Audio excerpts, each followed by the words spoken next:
Hi guys, I welcome to everyone into our next polity series. I hope you are trying to maintain the social distancing and self-quarantine. And I wish don't get panic and just spread positivity around you. So let's start with our next chapter, chapter number 21 of the Cabinet Committee. So what is that Cabinet Committee? As you must be knowing, you must have gone through the previous chapter of this Parliamentary Committee. Remember, if there is a parliament, parliament has a parliamentary committee, and if there is a cabinet, the cabinet also has a cabinet committee. So you must go through the previous chapters. We learned that in the parliamentary committee, there are some important parliamentary committees are like estimate committee, business administration committee. Also, there is a public undertaking committee. There is a standing committee. Please go through that chapter. Now moving towards the cabinet committee. See, the cabinet committee, the basic function of the cabinet committee is to reduce the workload or the burden on the ministers. Those are there in the cabinet. Also to analyze in-depth government policies and should maintain the coordination between these policies. So let's move towards what is the features of this cabinet committee.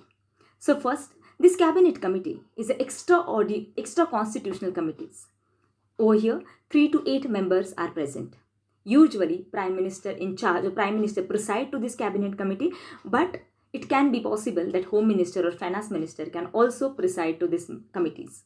We need to remember that usually this cabinet committee has the members from the cabinet, but extra or the ministers, those are out of the cabinet, can also be the part of this cabinet committee. I hope you are getting me. So there are around now 10 cabinet committees are there. You should go from the chapter number 21. There's a no requirement to remember these 10 committees. So moving further, what are the functions of this cabinet committee?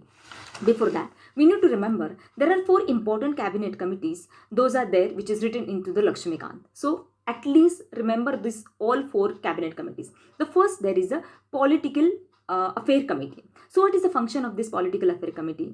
To maintain the political affairs from the domestic or to the foreign affairs. So they try to understand and try to influence and manage these committees from the political affairs. Second is there is a economic affair committee. So what is the function? Of course, whatever economic matters are there at the domestic level, they try to maintain or try to analyze and do an in-depth analysis of these economic policies which influence in the society. Third is the appointment committee. Whichever very high post or highest appointment happens in country, like central secretariat or the bank managers or the bank highest chief, then also there is a financial institutions and enterprises. All of them are actually appointed by this appointment committee. Then all of these committees, as I mentioned, there is a political affair committee, economic affair committee, then there are appointment committee. All of these committees are headed by the Prime Minister. Now you need to remember this because this is only the important topic which can raise into our prelims examination. Then fourth committee is the Parliamentary Affair Committee. Now what is important over here is that this committee is in charge or headed by the Home Minister. So remember that this Political Affair Committee, going back, this is known as a super cabinet because as we already seen into the Council of Ministers, the center is a Prime Minister, then there is a cabinet. Apart from the cabinet, there is a Council of Ministers, then Parliament.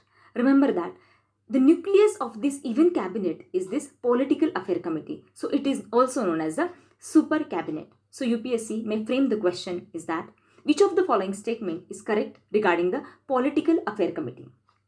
The statement number 1 could be this is known as a super cabinet. This is headed by the Home Minister. There are more than 10 members are present. None of the above. So what is the answer? Answer is the A.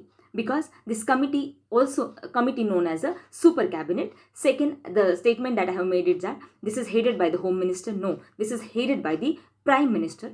Third statement I made that there are more than 10 members are present. No, as we know that there are at max 8 or minimum 3.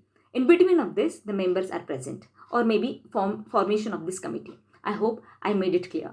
So this is it about this cabinet committee. You can go through a chapter number 21. It's very interesting, just a 5-minute lecture. Thank you so much.